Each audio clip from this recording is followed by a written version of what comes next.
ವಿಶೇಷವಾಗಿ ನಮ್ಮ ನೀಲಕಂಠೇಗೌಡರು ನೋಡ್ತಾ ಇದ್ದಾರೆ. ಇವರೆಲ್ಲ ಏನ್ ಮಾತಾಡ್ತಾ ಇದ್ದಾರೆ ಎಲ್ಲ ಅವರು ಪುಸ್ತಕ ಬರೆದಿರ್ತಕ್ಕಂಥ ನಮ್ಮ ರಾಜೇಂದ್ರಗೌಡರು ಅವರು ಕೂಡ ನಮ್ಮ ವೆಂಕಟರಾಮಣ್ಣವರು ಸಿದ್ದರಾಮಣ್ಣವರು ನಮಗೆ ನಮ್ಮ ಕೃಷ್ಣಪ್ಪ ವೆಂಕಟರಾಮಣ್ಣವರು ನಮ್ಮ ಶಿವಣ್ಣ ಅವರು ಮುನ್ಸಾಮಣ್ಣವರು ಸಿ ಎಂ ಮುನಿಯಪ್ಪನವರು ವಿಜಯ್ ಕುಮಾರ್ ಅವರು ಪಂಡಿತ್ ವೆಂಕಟಣ್ಣವರು ಮತ್ತೆ ವೆಂಕಟರಾಮಣ್ಣವರು ನಮ್ಮ ಗುರುಗಳು. ಇವ್ರ ಜೊತೆ ನಾವು ಕಾರ್ಯಕ್ರಮ ಮಾಡ್ತಕ್ಕಂಥವ್ರು ಹೆಚ್ಚಾಗಿ ಕಾರ್ಯಕ್ರಮ ಮಾಡ್ತಕ್ಕಂಥವ್ರು. ಅದಕ್ಕೆ ಸಾರಾಂಶ ಏನು ಬಂತು ಒಂದೇ ಒಂದು ನಾಳೆ ಚುನಾವಣೆ ಬರ್ತಾ ಇದೆ. ನಾವು ಈ ದೇಶಕ್ಕೆ ಈ ದೇಶದಲ್ಲಿ ನಾವು ಸಂವಿಧಾನ ಉಳಿಸಬೇಕಂದ್ರೆ ಕಾಂಗ್ರೆಸ್ ಮತವನ್ನು ಹಾಕಬೇಕು ಅಂತ ಮಾಡ್ಕೊಳ್ತಾನೆ. ಬಿಜೆಪಿಯನ್ನ ದೂರ ಕಳಿಸಬೇಕು ಅಂತ ಮನವಿ ಮಾಡ್ತಾ ಒಂದು ಎರಡು ಮಾತನ್ನ ಮಾತ್ರ ಅವಕಾಶ ಕೊಟ್ಟಿರ್ತಕ್ಕಂಥ ನಮ್ಮೆಲ್ಲರಿಗೂ ಒಂದಿಸಿ ನನ್ನ ಮಾತನ್ನು ಮುಕ್ತಾಯ ಮಾಡ್ತೇನೆ.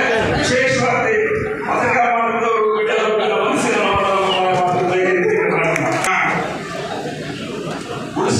ಉಳಿಸಬೇಕು ಅಂತ ಹೇಳಿ ಗೊತ್ತಿರ್ತಕ್ಕಂಥ ಎಲ್ಲ ಆತ್ಮೀಯ ಸ್ನೇಹಿತರು ಹೇಳ್ತಾರೆ. ಈ ಸಂವಿಧಾನ ಕೊಟ್ಟಿರ್ತಕ್ಕಂಥ ಕೊಡುಗೆ ಅಲ್ಲಿ 3000 ವರ್ಷಗಳ ಕಾಲ ಮೊದಲನೇ ಶಾಸ್ತ್ರ, ಅದೇ ಸಂವಿಧಾನ, ಅದೇ ಕಾನೂನು. ಆ ಕಾನೂನು ಪ್ರಕಾರ ನಾವೆಲ್ಲರೂ ಏನು ಬರ್ತಾ ಇದ್ದೀವಿ ಅಂತಕ್ಕಂಥದ್ದನ್ನ ಅರಿತಾಗ ಈ ಸಂವಿಧಾನವನ್ನು ಉಳಿಸಬೇಕು ಅಂತ ನಮಗೆಲ್ಲರಿಗೂ ಅನಿಸುತ್ತೆ.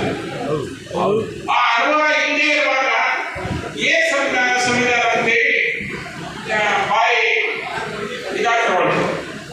ಆದ್ರಿಂದ ಮೊದಲ ಯಾವ ಸಮಾಜದಲ್ಲಿ ನಾವೆಲ್ಲರೂ ಬದುಕ್ತಾ ಇದ್ದೀವಿ, ನಮ್ಮ ಪೂರ್ವಿಕರು ಬದುಕ್ತಾ ಇದ್ರು, ಅವರೆಲ್ಲ ಬದುಕಲು ಹೆಂಗಿತ್ತಂದ್ರೆ ಮನೆ ಮುಂದ್ಗಡೆ ರಂಗೋಲಿ ಹಾಕ್ಬಾರ್ದು, ಸಾರಿಸಬಾರ್ದು, ನಿಮ್ಮ ಮಕ್ಕಳು ಓದಬಾರ್ದು, ನಿಮಗೆ ಸೌಲಭ್ಯಗಳು ಸಿಗಬಾರ್ದು. ಬಹುಭಾಗದ ಜನರನ್ನ ದಮನ ಮಾಡಿರ್ತಕ್ಕಂಥ 3000 ವರ್ಷಗಳ ಮನವಾದವನ್ನ ಸಿಡಿದಂತ ಜನ ಈ ದೇಶಕ್ಕೆ ಸ್ವಾತಂತ್ರ್ಯ ಬಂದಾಗ ಅದರ ಜೊತೆ ಇದ್ದಂತ ಅಂಬೇಡ್ಕರ್ ಎಷ್ಟು ನೋವುಗಳನ್ನು ಅನುಭವಿಸಿರ್ತಕ್ಕಂಥ ಸಮುದಾಯ. ಆ ನೋವುಗಳಲ್ಲಿ ಹರಡಿದಂತ ಹೂವದು ಅವರು ನಿರ್ಮಾಣ ಮಾಡಿದಂತ ನೋವುಗಳ ಸಂವಿಧಾನವನ್ನ ಇವತ್ತು ನಾವು ಉಳಿಸದೇ ಇದ್ರೆ ನಾವು ಉಳಿಯುವುದಿಲ್ಲ. ನಾವು ಉಳಿಯಬೇಕಾದ್ರೆ ಈ ಸಂವಿಧಾನವನ್ನು ಉಳಿಸಬೇಕಾಗಿದೆ.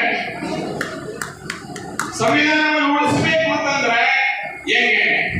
ಪಾರ್ಲಿಮೆಂಟ್ ಅಲ್ಲಿ ಇವತ್ತು ಇದನ್ನು ಬದಲಾವಣೆ ಮಾಡಬೇಕು ಅಂತಕ್ಕಂಥ ಒಂದು ವಾದ ಇದೆ, ಇದನ್ನು ಉಳಿಸಬೇಕು ಅಂತಕ್ಕಂಥ ಇನ್ನೊಂದು ವಾದ ಇದೆ. ಉಳಿಸಬೇಕು ಅಂತಕ್ಕಂಥವರು ಎಲ್ಲೂ ಸೇರಿಲ್ಲ. ಇಲ್ಲಿ ಸೇರಿರ್ತಕ್ಕಂಥ ನಾವೆಲ್ಲರೇ ಸೂತ್ರರೇ ಅಲ್ವಾ? ಅವರ ಪ್ರಕಾರ ಸೂತ್ರರ. ಈ ಸೂತ್ರರೇ ಇವತ್ತು ಈ ಸಂವಿಧಾನವನ್ನ ಪಾರ್ಲಿಮೆಂಟ್ ಒಳಗಡೆ ಯಾರು ಬದಲಾವಣೆ ಮಾಡಬೇಕಂತಂದ್ರೆ ಅವರನ್ನ ನಾವು ಬದಲಾವಣೆ ಮಾಡಬೇಕು. ಅವರನ್ನ ಬದಲಾವಣೆ ಮಾಡಬೇಕಾದ್ರೆ ಏನ್ ಮಾಡಬೇಕು? ಕಾಂಗ್ರೆಸ್ ಬದಲಾವಣೆ ಮಾಡಬೇಕಾದ್ರೆ ಕಾಂಗ್ರೆಸ್ ಓಟ್ ಹಾಕಿದ್ರೆ ನಮ್ಮ ಹಕ್ಕನ್ನು ಉಳಿಸ್ಕೊಳ್ತೀವಿ, ನಾವು ಉಳಿತೀವಿ. ನಮಗಾಗಿ ನಾವು ಓಟ್ ಹಾಕ್ಬೇಕು. ಕಾಂಗ್ರೆಸ್ ಪಾರ್ಟಿ ಉಳಿಸೋದಕ್ಕಲ್ಲ, ನಮ್ಮನ್ನು ಉಳಿಸುವುದಕ್ಕೆ ಇವತ್ತು ನಾವು ಓಟ್ ಹಾಕಬೇಕು. ಅದಕ್ಕೆ ಗೌರವ ತಿಳಿಸಬೇಕು. ಆ ದಿಕ್ಕಿನಲ್ಲಿ 3 ದಿವಸದ ತೀರ್ಮಾನ ಆಗಬೇಕು. ಅಲ್ಲೇನಾದರೂ ಸ್ವಲ್ಪ